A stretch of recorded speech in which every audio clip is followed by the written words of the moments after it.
है महाभारत काल में महाराज पांडु को एक ऐसा श्राप मिला था जो एक पुरुष के लिए बहुत दुख की बात है। और उसी श्राप के कारण महाराज पांडु को अकाल मृत्यु हुआ था। राम राम दोस्तों, चलिए जानते हैं कि महाराज पांडु का अकाल मृत्यु क्यों हुआ था और ऐसा कौन सा श्राप मिला था जिसके कारण महाराज पांडु अपने पत्नी के साथ संबंध नहीं बना सकते थे, और वो श्राप किसने दिया था और वो श्राप क्यों दिया था। इससे पहले आप सभी से निवेदन है कि वीडियो को लास्ट तक जरूर देखें, और साथ ही हमारे चैनल पर नए हैं तो प्लीज़ हमारे यूट्यूब चैनल सनातन बचाओ को सब्सक्राइब कर लें। मित्रों, ऐसा माना जाता है कि महाभारत काल में अगर महाराज पांडु की अकाल मृत्यु नहीं होता तो शायद महाभारत का युद्ध भी नहीं होता। और साथ ही मित्रों, ऐसा कहा जाता है कि जब हस्तिनापुर के महाराज विचित्रवीर्य का मृत्यु हुआ था तब उसका कोई पुत्र नहीं था। इसके वजह से हस्तिनापुर का राज सिंहासन खाली हो गया था। तब राजमाता सत्यवती ने गंगापुत्र भीष्म से कहा कि वो अंबिका और अंबालिका से विवाह कर ले, लेकिन गंगापुत्र भीष्म अपने प्रतिज्ञा के कारण यह प्रस्ताव को मना कर दिया। उसके बाद राजमाता सत्यवती ने अपने मानस पुत्र ऋषि वेदव्यास को बुलाया। तब ऋषि वेदव्यास से राजमाता सत्यवती ने कहा कि हस्तिनापुर को वारिस देने के लिए वो अंबिका और अंबालिका का साथ दे। उसके बाद ऋषि वेदव्यास के द्वारा अंबिका को एक पुत्र हुआ, लेकिन वह नेत्रहीन था जिसका नाम धृतराष्ट्र था। उसके बाद ऋषि वेदव्यास के द्वारा अंबालिका के एक पुत्र प्राप्त हुआ जिसका नाम पांडु था।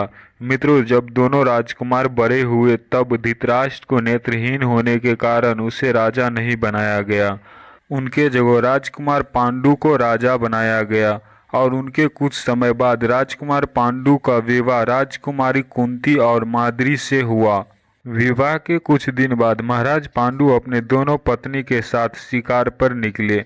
जब महाराज पांडु जंगल पहुंचे तो उसे एक हिरन और हिरनी दिखाई दिया। उस समय हिरन और हिरनी एक दूसरे से संबंध बना रहे थे। तभी महाराज पांडु ने बिना कुछ सोचे हिरन और हिरनी पर बाण चला दिया, और जब वो वहां पहुंचे तब उसने देखा कि वहां कोई हिरन और हिरनी नहीं है, बल्कि वहां तो ऋषि किंडम और उनकी पत्नी थी।